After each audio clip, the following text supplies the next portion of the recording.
Good morning students. अभी तक हमने हिस्ट्री में सबसे पहला जो चैप्टर पढ़ा, चैप्टर नंबर 7, जिसमें हमने रिवॉल्ट ऑफ 1857 के बारे में जाना, उसके अकरेंस क्या कारण थे इसके बारे में पढ़ा।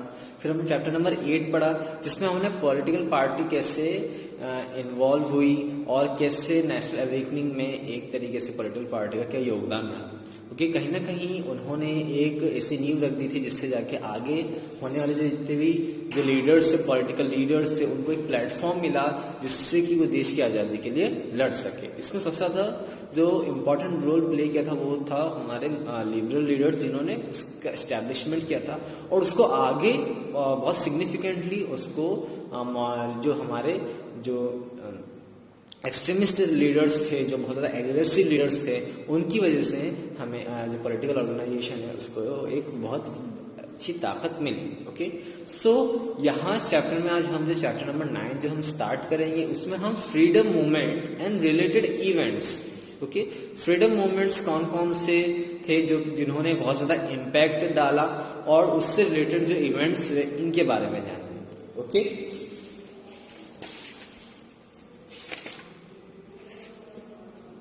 so first of all थोड़ा सा हम इंट्रोडक्शन लेंगे before starting that. There has been a contribution of numerous people, institutions and incidents in the national movement. The moderate leaders provided leadership in their own way in the initial period of the movement. Later on, the leadership was taken over by aggressive nationalists who, with the intense patriotism and sacrifice, gave direction and pace to the freedom movements. Nationalist leaders like Mahatma Gandhi and Lokmanya Tilak provided a cultural and spiritual base to the nationalism by way of protest. The series of revolutionary events presented example of sacrifice and thus awakened the nation. Okay, अभी तक जैसे हमारा contribution था हमारे यहाँ भारत की जनता का, वो बहुत ज्यादा, इसके साथ साथ जैसे इंस्टीट्यूशन फॉर्म हुए थे, लाइक जैसे कि हम सोशल रिलीजियस रिफॉर्मर्स मूवमेंट थे तो उसके जो इंस्टीट्यूशन बने थे। फिर आगे जाके एक हमारी नेशनल पॉलिटिकल पार्टी जो इंडियन नेशनल कांग्रेस पार्टी बनी थी, उसमें मॉडरेट लीडर्स ने उन्होंने अपनी लीडरशिप अपने तरीके से उस पार्टी का ऑर्गेनाइजेशन को फॉर्म किया, अपने तरीके से लीडरशिप की। उसके बाद जैसे ही इंडियन नेशनल कांग्रेस को एक्सट्रीमिस्ट लीडर ने उनसे वो लीडरशिप ली, जैसे उन्होंने टेक ओवर किया, तो कहीं ना कहीं उनके अंदर जो एग्रेसिव नेशनलिस्ट जो थे हमारे, उनके इंटेंस पैट्रियोटिज्म, देशभक्ति की भावना बहुत ज्यादा थी। वो सेक्रीफाइस होने के लिए तैयार थे और कहीं ना कहीं डायरेक्शन देना चाहते थे देश की जनता को कि कैसे हमें फ्रीडम अचीव करना है। ओके, इसमें जो नेशनलिस्ट लीडर थे वो थे महात्मा गांधी, लोकमान्य तिलक। उन्होंने बहुत ही ज्यादा इम्पैक्ट डाला इस पॉलिटिकल ऑर्गेनाइजेशन को और कहीं ना कहीं एक सीरीज ऑफ रिवॉल्यूशन स्टार्ट हुए। ओके, इनके अलावा leaders like Annie Besant, Deshbandhu Chittaranjan Das, Subhash Chandra Bose had initiate spark and courage to do things in their own way. इनके अलावा लीडर्स जैसे एनी बेसेंट थी, देशबंधु चित्रजन दास थे, सुभाष चंद्र बोस थे, उनके अंदर भी एक अलग ही स्पार्क था जिसके तहत वो कुछ भी कारण गुजरने के लिए तैयार थे अपने तरीके से। सो इस चैप्टर में हम ये पढ़ेंगे कि कौन कौन से ऐसे मेजर इवेंट्स थे जिन्होंने फ्रीडम मूवमेंट को एजिटेट किया। ओके, नाउ सबसे पहला जो पोर्शन हम पढ़ेंगे 9.1, the partition of Bengal and swadeshi movement. Okay, इस सेक्शन में हम ये पढ़ेंगे पार्टीशन ऑफ बंगाल, जो हमने थोड़ा सा पोर्शन पढ़ा था हमने चैप्टर नंबर 8 में कि क्या कारण थे कि जो एक्सट्रीमिस्ट लीडर्स जो थे बहुत ज्यादा गुस्सा हुआ था, उन्होंने इंडियन नेशनल कांग्रेस की जो लीडरशिप थी उसको टेक ओवर कर लिया था। तो उसका सबसे बड़ा कारण ये था कि पार्टीशन ऑफ बंगाल जो हुआ था उसका कारण। इसके साथ साथ इस सेक्शन में हम स्वदेशी मूवमेंट होता है इसके बारे में जानेंगे। ओके, सो इस चैप्टर में हम partition of Bengal and swadeshi movement है, इस टॉपिक को हम इसमें भी डिस्कस करेंगे। सबसे पहले the most important decision taken in the resign of Lord Curzon. जब लॉर्ड कर्जन का जो कार्यकाल था, जब लॉर्ड कर्जन ने डिसीजन लिया था, उन्होंने ये डिसीजन लिया था कि उनको बंगाल का पार्टीशन करना है। अब इसमें कौन कौन से स्टेट इन्फेक्ट हुए थे? Bihar, Assam and Orissa were also included in Bengal, those days, उस समय बिहार, असम और उड़ीसा भी बंगाल का एक हिस्सा हुआ करते थे। It was a major province of India, एक तरीके से एक मेजर प्रोविंस थी हमारे इंडिया की, मतलब एक यूज समझ लीजिए एक मेजर पोर्शन था हमारे इंडिया का, जो कि बहुत ही ज्यादा यूँ समझ लीजिए आप, उस समय इंडस्ट्रीज के बेसिस पर अगर हम देखें तो एक बहुत ज्यादा बड़ा हिस्सा है, उसकी जो इंपॉर्टेंस थी बंगाल की बहुत ज्यादा थी। Okay, Lord Curzon was of the opinion that it was difficult to provide effective rule by only one lieutenant governor from the administrative point of view। और लॉर्ड कर्जन की दलील की या उनका ये ओपिनियन था कि इतने बड़े एडमिनिस्ट्रेटिव ब्लॉक को या इतने बड़े एडमिनिस्ट्रेटिव स्टेट प्रोविंस को एडमिनिस्ट्रेटिवली उसको रूल नहीं कर सकता कोई भी एक लिeutenant या गवर्नर। सो इस वजह से in order to justify his view he made a plan to divide Bengal in 2 parts. और उन्होंने अपने इसी नजरिए से उन्होंने बंगाल का पार्टीशन किया कि इतना बड़ा ये एरिया है, इतनी बढ़िया ये प्रोविंस है, जिसको एक गवर्नर, एक लेफ्टिनेंट इसको अच्छी तरीके से एडमिनिस्ट्रेटिवली रूल नहीं कर पाएगा, इसीलिए हमें बंगाल का पार्टीशन कर देना चाहिए। Soon the news of the proposed plan to divide Bengal spread like a wildfire in the entire Bengal and very strong protests were put forth। अब जैसे ही ये न्यूज धीरे से मतलब पता चली कि लॉर्ड कर्जन जो है वो उन्होंने एक प्रपोजल दिया है कि वो बंगाल को पार्टीशन करने वाले हैं, वैसे ही ये खबर जंगल की आग की तरह फैल गई और बंगाल के पीपल्स ने इसका विरोध किया। Lord Curzon, in the guise of partition, wanted to have a communal divide between Hindu and Muslim। But लेकिन लॉर्ड कर्जन का जो मेन इंटेंशन था वो डिवाइड करना चाहते थे, कम्युनल डिवीजन डालना चाहते थे कम्युनिटी का, जो कि 2 धर्मों का बेसिकली हिंदू और मुस्लिम को वो डिवाइड करना चाहते थे। Okay, in December 1903, the news of the proposed division of Bengal broke and there was a mass movements to protest against the proposal in the whole Bengal। अब दिसंबर 1903 में जैसे ही वहाँ के पीपल्स को इसका बंगाल के पार्टीशन का प्रपोजल पता चला तो एक मैसिव मूवमेंट हुआ जिसमें वहाँ बंगाल के पीपल्स ने बंगाल के पार्टीशन के अगेंस्ट में प्रोटेस्ट किया। Only in East Bengal there were more than 500 protest meeting held। सिर्फ केवल ईस्ट बंगाल में ही कम से कम 500 प्रोटेस्ट मीटिंग्स ऑर्गेनाइज की गई थी। More than 40 to 50,000 pamphlets were distribute against the partition. इनके अलावा 40 से 50,000 पैम्पलेट्स भी डिस्ट्रीब्यूट किए गए थे against the partition of Bengal. In the same sequence there were many massive protest meetings held in the town hall of Calcutta. और इसी same sequence में जो वेस्ट बंगाल वाला पोर्शन था, कोलकाता वाला रीजन में भी मैसिव प्रोटेस्ट हुआ और उनका टाउन हॉल था कोलकाता का, वहां पर भी प्रोटेस्ट मीटिंग्स ऑर्गेनाइज की गई। Now despite the massive protest, British government declared on 19th July 1905 the decision of partition of Bengal. हालांकि इतने कड़े प्रोटेस्ट होने के बावजूद भी ब्रिटिशर्स ने 19th जुलाई 1905 को बंगाल का पार्टीशन कर दिया। Now a different method of protest was adopted, that is to take a vote to boycott the British movement. Okay, अब प्रोटेस्ट किया, उसका कोई नतीजा नहीं निकला, बट लेकिन हमारे पीपल जो हमारे इंडियंस थे उस समय, पीपल्स ऑफ इंडिया, उन्होंने हार नहीं मानी। उन्होंने एक नया तरीका अपनाया ब्रिटिशर्स को प्रोटेस्ट करने का, और वो तरीका यह था कि वो कोई भी ब्रिटिश गुड्स था उसको बॉयकॉट कर रहे थे, क्योंकि उसका बहिष्कार कर रहे थे, उसका यूज नहीं कर रहे थे।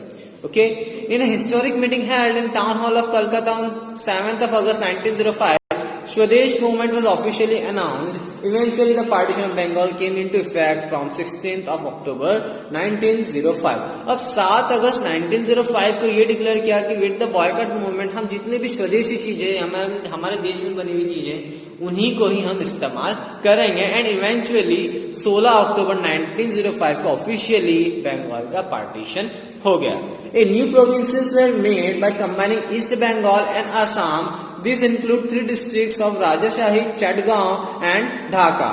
Muslim population outnumbered Hindus in these provinces। Dhaka was made the capital of the provinces। अब जो बंगाल था उसको 2 हिस्सों में डिवाइड किया गया। एक हिस्सा था east Bengal, second one was the west Bengal. अब ईस्ट बंगाल में जो हिस्सा था उसमें ईस्ट बंगाल का हिस्सा एज वेल एज आसाम वाला पोर्शन भी उसमें इंक्लूड किया गया था, और उसको 3 डिस्ट्रिक्ट्स में डिवाइड कर दिया गया था, राजशाही, चटगांव और ढाका। ओके, अब इन रीजन्स में मुस्लिम जो पॉपुलेशन थी वो ज्यादा थी as compared to Hindu provinces. Okay, east Bengal वाले रीजन में, और इसमें ढाका को कैपिटल बनाया गया था ईस्ट बंगाल का। Now another provinces was created by the combination of west Bengal, Bihar and Orissa, और अदर जो प्रोविंसेस बनाए थे उसमें वेस्ट बंगाल का हिस्सा, उड़ीसा का हिस्सा और बिहार के हिस्से को रखा गया था। अब इस प्रोविंसेस में जो मेजोरिटी ऑफ द पॉपुलेशन थी वो हिंदुओं की थी, और इसका कैपिटल कोलकाता को बनाया गया, इस प्रोविंसेस का capital. The division of Bengal was not done for administrative region, was done by the political region. Lord Curzon had the intention of hitting Bengal, the center of the national consciousness, to weaken it. He also wanted the unity of Hindu and Muslim to be break. अब Lord Curzon ने जो partition किया था वो political reasons और community reasons की वजह से किया गया था। पॉलिटिकल रीजंस की वजह से इसलिए किया था कि बंगाल जो प्रोविंसेस थी वो खुद एक बहुत बड़ी थी और कहीं ना कहीं बहुत बड़ा सेंटर बन सकती थी पॉलिटिकल ऑर्गेनाइजेशन के इमरजेंस की वहां, इस वजह से उन्होंने इसको डिवाइड कर दिया गया था। इसके साथ साथ उन्होंने जो एकता थी हिंदू और मुस्लिम्स की, उसको ब्रेक करने की भी कोशिश की थी। As soon as the news of partition of Bengal was received, people observed that as a black day, people kept fast, marched on road, observed strikes and demonstration on road while chanting Vande Mataram. अब जैसे ही बंगाल का partition हुआ तो उस दिन को as a black day घोषित कर दिया गया। पीपल्स ने फास्ट रखे गए, भूख हड़ताल करी गई, मार्चिंग की गई रोड में, और हंगर स्ट्राइक्स की गई, और इसके साथ साथ रोड्स पे नारे लगे वंदे मातरम के।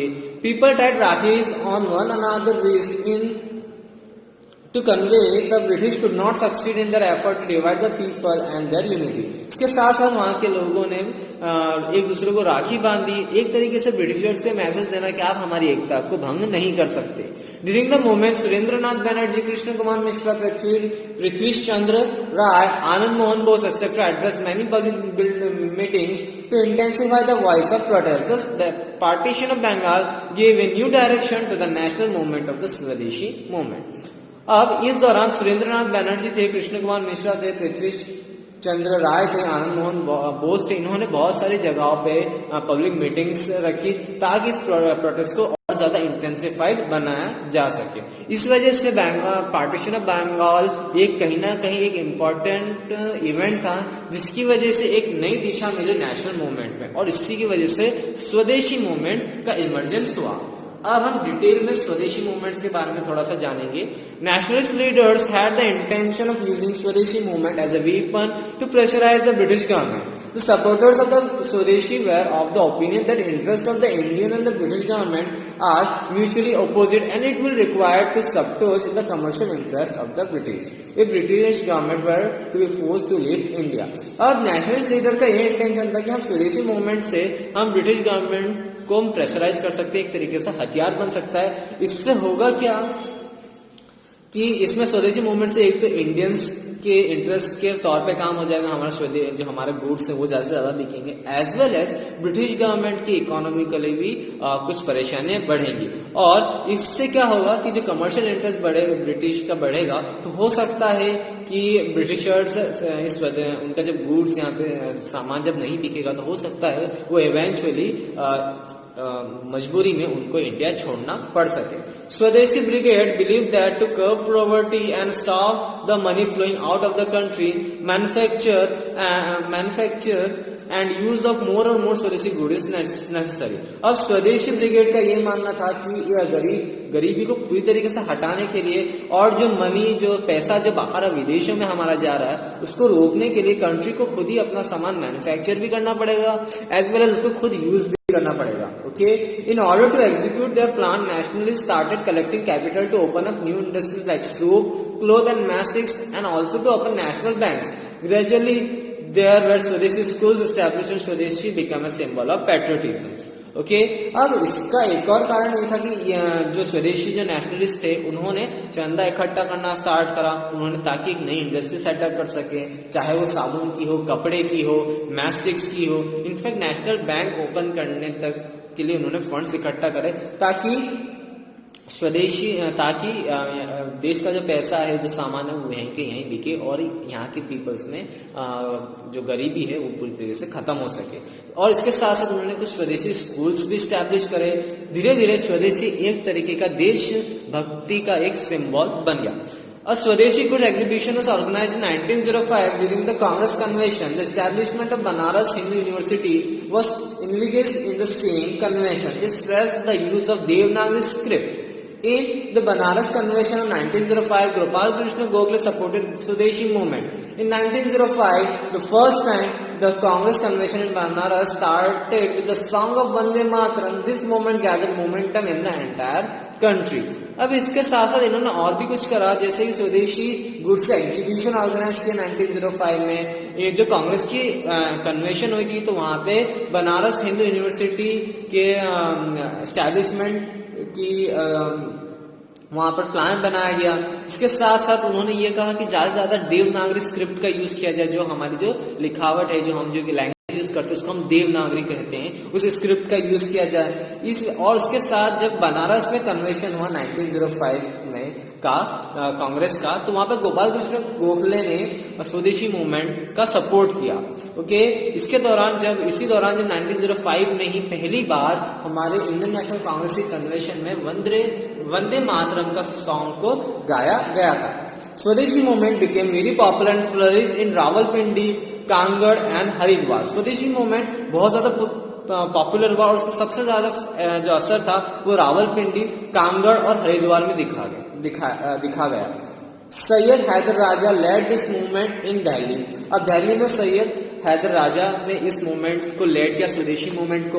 Okay, Chidambaram Pillai give the direction to the movement in Chennai. Chidambaram Pillai ने चेन्नई में इस मूवमेंट को डायरेक्शन दिया। Leaders like Bal Gangadhar Tilak, Bipin Chandra Pal, Lala Lajpat Rai and Aurobindo Ghosh wanted to drive a mass struggle through swadeshi movement. Therefore they targeted towards self rule, swadeshi boycott and national education.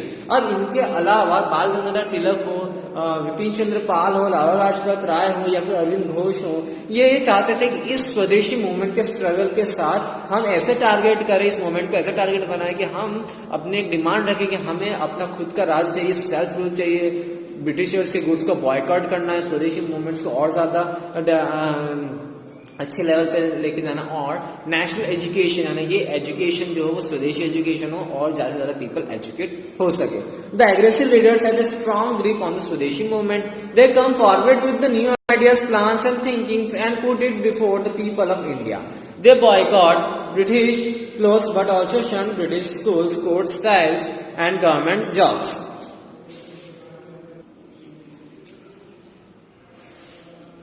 अब जो हमारे aggressive leaders थे उन्होंने एक बहुत स्ट्रांग ग्रिप बन चुकी थी स्वदेशी मूवमेंट में। ओके, उन्होंने एक अपने नए आइडियाज और प्लान्स और थिंकिंग को इसमें और डाला गया और इसमें इस तरीके से पीपल ऑफ इंडिया के सामने दर्शाया गया कि अगर हमें पॉलिटिकल फ्रीडम चाहिए तो हमें मास मूवमेंट्स करने पड़ेंगे।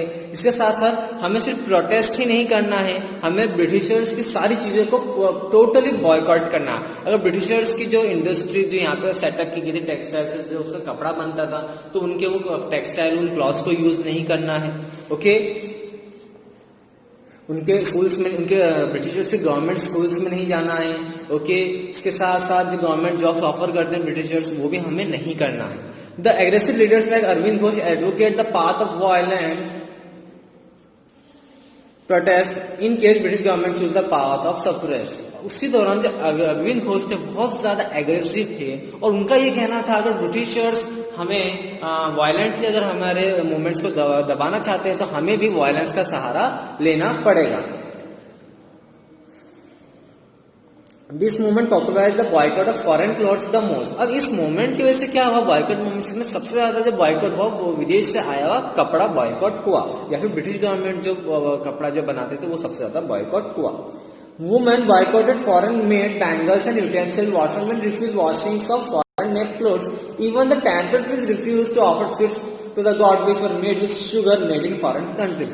अब इस मूवमेंट का वो देखिए कि बॉयकॉट मूवमेंट का कि जो वुमेन्स थी उन्होंने फॉरेन की बनी हुई कोई सी भी चीज, चाहे वो चूड़ियां थी, चाहे वो बर्तन थे, उनको यूज करना बंद कर दिया। जो धोबी थे उन्होंने फॉरेनर्स के आए हुए कपड़े या फॉरेन में मैन्युफैक्चर हुए हुए कपड़े उनको धोना बंद कर दिया। ओके, इवन टेम्पल में जो प्रीस्ट जो पंडित जो थे तो फॉरेन की बनी हुई जो शक्कर से बनी हुई कोई अगर मिठाई होती थी वो भी प्रसाद में नहीं चढ़ाते थे।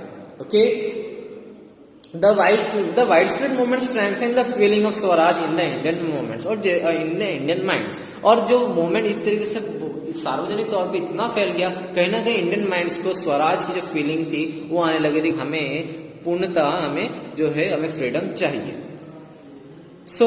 यहाँ पर हमने स्वदेशी मूवमेंट और पार्टीशन ऑफ जो बंगाल था वो दो टॉपिक को हमने कंप्लीट करा है। अब जो थर्ड टॉपिक हम यहाँ पे पढ़ेंगे वो हम पढ़ेंगे impact of partition of Bengal and swadeshi movement की क्या इम्पैक्ट पड़ा। ओके, सबसे पहले जो इम्पैक्ट पड़ा है हमें बंगाल के पार्टीशन से, उससे क्या हुआ कि एक तरह की फीलिंग आई हमें, जिससे कि हमारी जो यूनिटी वो डेवलप हुई during the partition of Bengal, क्योंकि वहां पे लोगों ने राखी बांधी और कहीं ना कहीं ब्रिटिश गवर्नमेंट को शो किया कि we are United.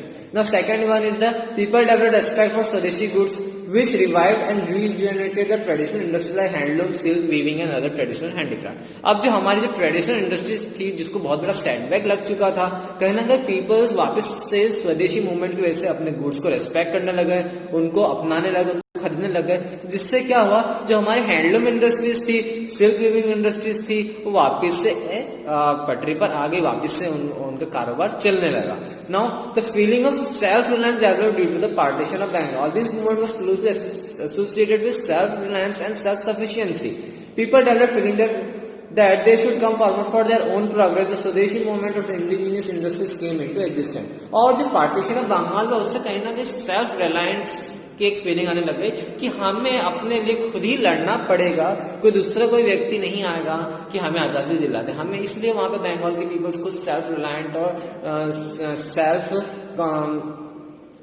Self sufficient हुए कि हमें जो भी करना है वो खुद ही करना होगा, हमें खुद मूवमेंट्स में पार्टिसिपेशन करना पड़ेगा, हमें खुद की इंडस्ट्री सेटअप करनी पड़ेगी जब तक हम स्वदेशी गुड्स इस्तेमाल करेंगे। तो कहीं ना कहीं एक तरीके से सेल्फ रिलायंस और सेल्फ सफिशिएंसी की एक जो भावना थी वो वापस से हम इंडियंस के अंदर इमर्ज हुई। There were major changes in the field of education. Bengal National College was established by Gurudev Rabindranath Tagore on the lines of Shanti Niketan. Arvind Ghosh was made principal of the college within a short span of time. Many national schools were established. A curriculum in vernacular language were prepared. अब ऐसे बहुत सारे major changes हमारे education in the field of education में भी हुआ, जिसमें बंगाल का नेशनल कॉलेज एस्टेब्लिश किया गया, जो कि एस्टेब्लिश किया गया by the Gurudev Rabindranath Tagore on the lines of Shantiniketan. इसके साथ साथ अरविंद घोष जो थे उनके प्रिंसिपल बनाए गए थे उस कॉलेज के। इसके साथ साथ बहुत सारे छोटे समय, बहुत ही कम समय में बहुत सारे नेशनल स्कूल्स का एस्टेब्लिशमेंट हुआ। इसके साथ साथ एक करिकुलम लैंग्वेज जो वर्नाकुलर लैंग्वेज होती है वो उसका भी प्रिपेयर किया गया, मतलब एक प्रॉपर सिलेबस प्रिपेयर किया गया। Now cultural consciousness developed due to the partition of Bengal. The songs were written by Rabindranath Tagore, Rajanikant Sen, Dwijendra Lal Roy, Mukund Das, Syed Abu Mohammad etcetera became the source inspiration for the revolutionaries foreign freedom fighters. अब जो रविंद्रनाथ टैगोर थे, रजनीकांत सेन थे, ये पोएटर्स थे, इन्होंने बहुत सारे फ्रीडम सॉन्ग्स लिखे जो कि वहाँ के जो पीपल जब मूवमेंट्स करते थे उस सॉन्ग्स को गुनगुनाते थे। कहीं ना कहीं nationalistic feelings with the help of the song कहीं ना कहीं फ्रीडम फाइटर्स और रिवॉल्यूशन को काफी मदद करते थे, उनके अंदर एक देशभक्ति की फीलिंग उजागर करते थे। Now, subsequent to the partition of Bengal, British started dividing Indians on the lines of communal difference. They were successful to great extent in their objective. अब हुआ क्या, अब कुछ इम्पैक्ट भी पड़ा। ब्रिटिशर्स का इंटेंशन था कि हम हिंदू और मुस्लिम्स में फूट डाल दें, तो कहीं ना कहीं किसी हद तक वो कामयाब भी हुए। British government provoked Muslim again and again in order to weaken the national movement. Okay, British government ने मुस्लिम लीडर्स को, मुस्लिम पीपल्स को बहुत ज्यादा प्रोवोक किया कि आप इस नेशनल मूवमेंट में साथ ना दें, या कहीं ना कहीं फुट डालने की कोशिश करी ताकि नेशनल मूवमेंट जो है वो कमजोर पड़ जाए। On the suggestion of British government The Indian Muslim League was formed. The Nawab of Dhaka, Salimullah protest against Swadeshi movement on the sedition of British और इसी बीच इंडियन मुस्लिम लीग का formation हुआ. जो नवाब ऑफ ढाका थे सलीमुल्लाह, उन्होंने मुझसे स्वदेशी movement का प्रोटेस्ट किया ब्रिटिशर्स के कहने पे. The 6 long years of Curzon tenure in India changed the direction of freedom movement in India. हालांकि जो लॉर्ड कर्जन का 6 साल का जो टेन्योर था, कार्यकाल था, उससे इंडियन फ्रीडम मूवमेंट को एक नई दिशा मिली. तो इस तरीके से हम ये कह सकते हैं कि स्वदेशी मूवमेंट था एक तरीके से हमारा पहला नेशनल मूवमेंट था जो कि ब्रिटिश गवर्नमेंट के अगेंस्ट हुआ था. Okay, after revolt of 1857. अब हम जो नेक्स्ट टॉपिक पढ़ेंगे 9.2 सूरत स्पिरिट, यानी सूरत का partition. Okay, partition of Bengal impacted the scenario of Indian politics very deeply. The moderate leaders of Congress were against taking any hard stand against the government. They wanted this movement to be limited up to Bengal, whereas aggressive leaders had made up their mind to protest against the government. With this kind of dichotomy in thinking, two conventions of Banaras and Kolkata were held. The convention of 1907 was to be held in Nagpur, which was later be changed on Surat. By this time, the aggressive movements and thinking has intensified within Congress. The aggressive nationalists wanted Lala Lajpat Rai to be their leader, but moderate made Raj Bihari Bose as their leader. For this first time onwards, aggressive leaders started protesting. The convention was suspended on the first day. On the second day, Bal Gangadhar Tilak proposed that if Swaraj, boycott and national education are accepted on agenda, then the issues of president candidature will be brought to an end. अब partition of Bengal होने की वजह से बहुत सारे जो Congress leader थे वो एक हार्ड स्टैंड लेना चाहते थे अगेंस्ट द गवर्नमेंट, जिसकी वजह से कन्वेंशंस रखे गए, मतलब मीटिंग्स रखी गई. ओके, 2 कन्वेंशंस हुए इन द ईयर 1905 और 1906 में. एक था बनारस में, एक था कोलकाता में. फिर उसके बाद में एक और कन्वेंशन जो था वो नागपुर में हुआ था 1905, बट लेकिन लास्ट मोमेंट में उसको चेंज कर दिया गया सूरत में. अब वहां प्रॉब्लम ये आने लग गई कि इस टाइम में कांग्रेस के अंदर ही कुछ विवाद चलने लग गए. अब विवाद ये था कि एग्रेसिव नेशनलिस्ट चाहते थे कि लाला लाजपत राय को कांग्रेस का हेड बना जाए, लीडर बना जाए, बट लेकिन जो मॉडर्न लीडर्स, लिबरल लीडर्स थे, वो चाहते थे कि राज बिहारी बोस को लीडर बना जाए. ये पहली बार था जब एग्रेसिव लीडर्स ने प्रोटेस्ट किया था with in their Congress. Okay, इस वजह से जो कन्वेंशन थी, जो मीटिंग थी, जो पहले दिन ही स्थगित कर दी गई. फिर सेकंड डे में बाल गंगाधर तिलक ने एक प्रपोजल दिया कि अगर हम स्वराज यानी कि हमें फ्रीडम या सेल्फ रूल चाहिए, बॉयकॉट हमें करना है या नेशनल एजुकेशन करना है, तो हमें इन एजेंडा को एक्सेप्ट करके तभी हम एक पर्टिकुलर प्रेसिडेंट कैंडिडेचर को हम आखिर तक ले जा पाएंगे, तभी हम डिसाइड कर पाएंगे. अब मॉडरेट्स ने इन जो प्रपोजल था स्वराज का और सेल्फ रूल का, बॉयकॉट और नेशनल एजुकेशन का, इस प्रपोजल को एक्सेप्ट नहीं किया. और consequently there were chaos and disorder in the meetings. और कहीं ना कहीं मीटिंग्स में बहुत ज्यादा हल्ला हुआ, कुछ ज्यादा. The rift between moderates and extremists became so wide that the aggressive nationalists were out from the Congress. अब इतना ज्यादा बहस, इतनी ज्यादा इंटेंसिफाई थी कि लास्ट दिन हुआ क्या कि जो मॉडरेट लीडर्स थे उन्होंने एग्रेसिव लीडर्स को कांग्रेस से बाहर कर दिया गया. The radical nationalists considered moderates as an obstacle in the path of national movement and wanted to take reins of Congress in their hands. On the other hand, the moderates also wanted to keep the Congress away from aggressive influence. They did not want to invite the rage of British government and be victimized by them.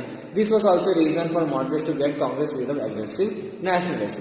अब जो radical nationalists थे उनका ये मानना था जो moderate leaders है वो एक तरीके का बाधा बन रहे हैं देश की आजादी में. ओके, और वो कहीं ना कहीं चाहते थे कि जो एग्रेसिव लीडर्स है उनके हाथ में कांग्रेस की भागदौड़ हो. On the other hands moderates ये चाहते थे कि कांग्रेस को एग्रेसिव इन्फ्लुएंस से बचाया जाए, और ये चाहते थे कि ब्रिटिश गवर्नमेंट से हमारी कोई भी डायरेक्ट जो विवाद हो, कांग्रेस का ब्रिटिश गवर्नमेंट के साथ कोई डायरेक्ट लड़ाई या झगड़ा ना हो, जिसकी वजह से कांग्रेस को विक्टिमाइज किया जाए. इस वजह से जो मॉडरेट लीडर्स थे वो एग्रेसिव लीडर्स मुक्त चाहते थे कांग्रेस को. Okay, after the incident of the Surat, the moderates and the extremist nationalists were forced to think of a common agenda, but many leaders did not agree upon concluding the difference, and finally there was a divide in the Congress. अब इस incident के बाद moderates और extreme leaders को force किया गया बहुत सारे कॉमन एजेंडा कि आप लोग इस समझौते पर आकर देश के लिए लड़िए, बट लेकिन ना एक्सट्रीम लीडर्स राजी हुए, ना ही लिबरल लीडर्स आपस में मिलकर काम करने में राजी हुए। And finally there was a divide in the Congress itself. The divide in the Congress is known as Surat Spill. This event proved to be potentially damaging for the national movement. और कहीं ना कहीं इस डिवाइड जो हुआ national with in the national party, जहाँ पे liberal leaders और एग्रेसिव लीडर्स का डिवाइडेशन हुआ, इसको हम बोलते हैं सूरत स्पिल्ट के नाम से जानते हैं। हालांकि इस स्पिल्ट से नेशनल मूवमेंट पर बहुत बड़ा असर पड़ा। British government consider it as their victory. British government के लिए वो एक तरीके की जीत के बराबर था। In fact Surat spilt open a new chapter in the freedom movement. एक तरीके से सूरत स्पिल्ट ने एक नया चैप्टर ओपन कर दिया हमारे फ्रीडम मूवमेंट में। In new consciousness was taking place not only in the selected few people of middle class but also among masses which were overwhelming the minds and heart of the masses. अब फर्क कहाँ पड़ा, जो हमारे जो common people थे, जो middle class people थे, कि हम किसकी तरफ हों, मॉडरेट लीडर्स की तरफ या एग्रेसिव लीडर्स की तरफ, इससे भी फर्क पड़ा, जिससे कि हमारा नेशनल मूवमेंट कमजोर पड़ा। This movement was soon going to take the proportion of massive movements. और कहीं ना कहीं इस मूवमेंट से जब हमारे मासिव मूवमेंट्स जो थे उस पर असर पड़ा। ओके, आज के लिए हम इतना ही पढ़ेंगे। नेक्स्ट लेक्चर में हम गांधीन एरा, जो गांधी की एरा थी, उन्होंने कौन कौन से मूवमेंट्स किए, उनके दौरान कौन कौन से मूवमेंट्स हुए, इनके बारे में हम जानेंगे। ओके, आज के लिए इतना ही। Thank you.